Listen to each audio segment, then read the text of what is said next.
Nguvuso Mdletshe endlini kaManyonyo kaNjongoma ukhokho ingoma ngisihlalo ke we-task team ebenza lomcimbi.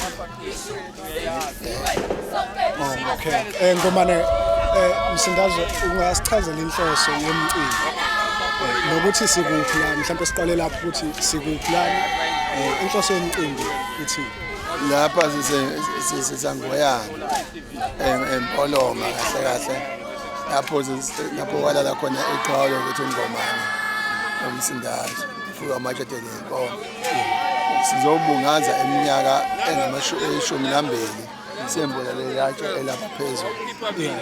Inhloso yalo mcimbi namhlanje balelitshe lembulwa ngo-2013 imbulwa yisilo sakwaZulu uMdlokombane kanye nendonankulu wangaleskhathi okusewushela ubaba Inyosi Bezentsheni wayekhona.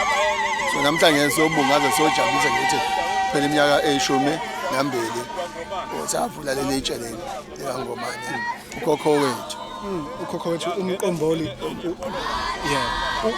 umlando wakhe ungathi mhlawumbe uma ungasisikela nje kancane. Umqomboli uvele waba induna enkulu ebukhosini bakaMthetho okutheme khamba ngesikhathi ke inkosi uShaka engakabi inkosi ngoba wayehamba ehlenyuka wasefikela kwaMthetho ngaphansi kwenkosi uDingiswayo usethi uDingiswayo ngokubona iqhaza likaNgomane sethi Ngomane khulisa lo mntwana ngoba inkosi yesizwe sakwaZulu esho ke uShaka esemncane uShaka. Okay. Wakhula uShaka ngaphansi kwenkosi ngobuholi bakaNgomane. Okay. Okutheme ufika isikhathi la sekushone inkosi senza ngakhona ubaba kaShaka usethi kuDingiswayo ingunya uMdingiswayo uthi Ngomane hamba uyobeka uShaka othatha ubukhosi bakaZulu nebala ke wafika wakwenza ke lokho uNgomane. Uzobala ke umbuso wakwaZulu uNgomane ke wasekuba indunankulu yokuqala kwaZulu wayebambisene noShaka ukuyothi beyothatha ubukhosi lapho. Kuningi ke abakwenzayo ke lapho ngophela wayesebeke uSigujana ebekwa uMkabayi.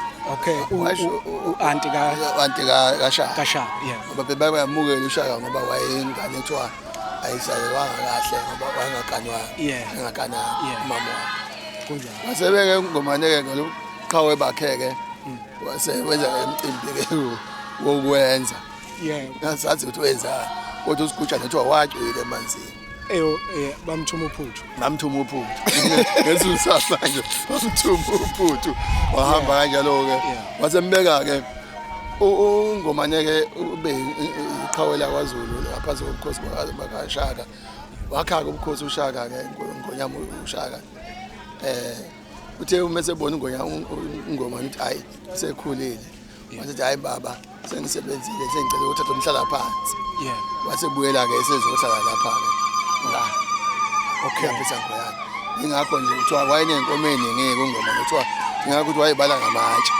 ingakho kuthiwa umfana wamatshe atele inkomo wayethi meqhamuka inkomo ethi 1 ebeke itshe 2 ebeke itshe uze iqhawela lokuqala kwaZulu elayifelayo engabulawa inkosi udinga akalimalanga empini washona wahamba ngokweminyaka eselwe waqeda. Okusho ngamanye amazwi ngaphandle kaNgomane ngabe uZulu lo Zulu osuhlangene manje uma singakhuluma nje siqondise ngqo ngabe uZulu akekho uBongomane akabangabekho ngoba uyena wakhulisa abanye uShaka emsusa kwaMthethwa wayombeka kuphi esicongweni wamfundisa ukulwa lapho uNgomane wayegudi wayemuntu omuhle ecije nemkhonto. Okay.